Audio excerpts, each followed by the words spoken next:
Masjid ini didirikan di empat mata angin, yakni Masjid Ploso Kuning di utara, Masjid Melangi di barat, Masjid Dongkelan di selatan, dan Masjid Babatan di timur.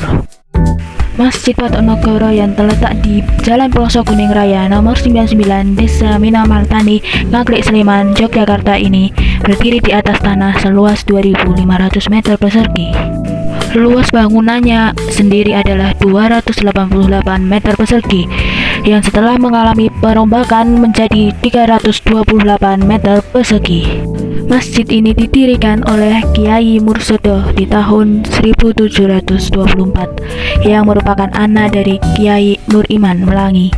Kiai Nur Iman merupakan saudara dari Sri Sultan Hamengkubuwono I. Nama Ploso Kuning diambil dari nama Ploso yang dulu banyak terdapat di sekitar masjid. Lantaran daun pohon ploso itu banyak yang berwarna kuning, maka jadilah Ploso Kuning. Di sini juga terdapat kolam yang mengelilingi masjid untuk membasuh kaki karena untuk menyesuaikan kebiasaan masyarakat dahulu yang beraktivitas sehari-hari tanpa alas kaki. Dalam perjanjian Giyanti, Pangeran Hamengkubuwono memperoleh wilayah sebelah barat dari Opak. Ia kemudian mendirikan keraton yang Yogyakarta. Selain itu dibangun pula masjid-masjid sebagai benteng pertahanan.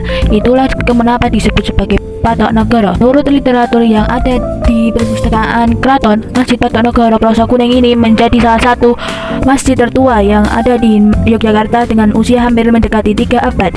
Selain Masjid Lawas, ternyata ada beberapa peninggalan lain seperti sumur tua yang konon dulu menjadi tempat persanggrahan Pangeran Hamengkubuwono atau Sultan Hamengkubuwono I.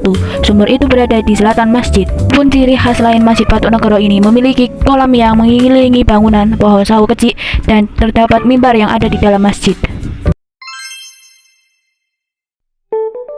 Puncak dari masjid ini menggunakan arsitektur Jawa berupa limasan 3 tingkat dan di atasnya dipasang mahkota utama atau yang biasa disebut mustaka yang berarti kepala. Limasan 3 tingkat bermakna tingkatan sufistik dari syariat, tarekat, dan hakikat yang puncaknya adalah mustaka sebagai simbol ma'rifat. Keempatnya tidak boleh dipisah-pisah tapi harus menyatu. Atap pada bangunan Masjid Patok Negoro Ploso Kuning, atap yang berbentuk tajuk 2 tumpang berlambang templok. Selain sebagai pelindung masjid dari hujan dan panas, atap masjid dengan model tajuk 2 tumpang mempunyai arti yang sangat mulia. Dengan makna yang sederhana, penggunaan atap 2 tumpang dimaksudkan supaya Masjid Patok Negoro tidak melupakan ciri khas dari bangunannya tentang siapakah yang mendirikan masjid kuno itu. Kolam pada Masjid Sultoni terletak di depan mengitari serambi masjid. Dengan kedalaman kurang lebih 3 meter, kolam tersebut berbentuk huruf U.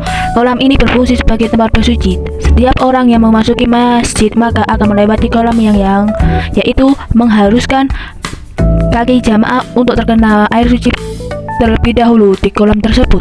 Mana setiap melakukan tindakan mempunyai makna sendiri, yaitu bermakna untuk selalu mensucikan diri sebelum masuk ke masjid. Hendaknya selalu dalam keadaan suci sebagaimana fitrah manusia.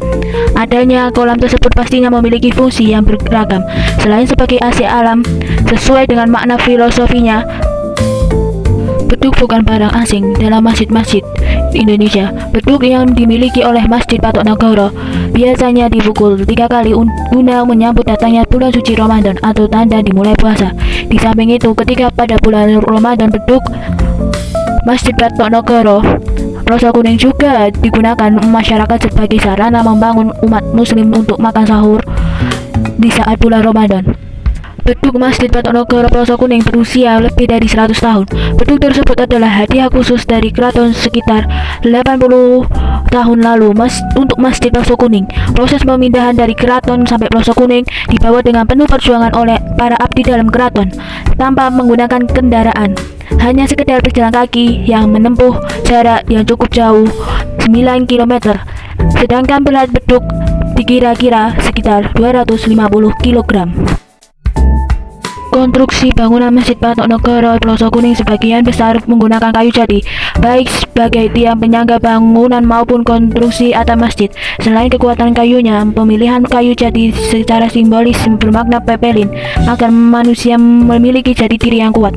Maksudnya adalah jati diri yang kuat mesti dimiliki manusia dalam menjalani liku-liku kehidupan manusia dengan tanpa meninggalkan ibadah kepada Allah Subhanahu wa Ta'ala.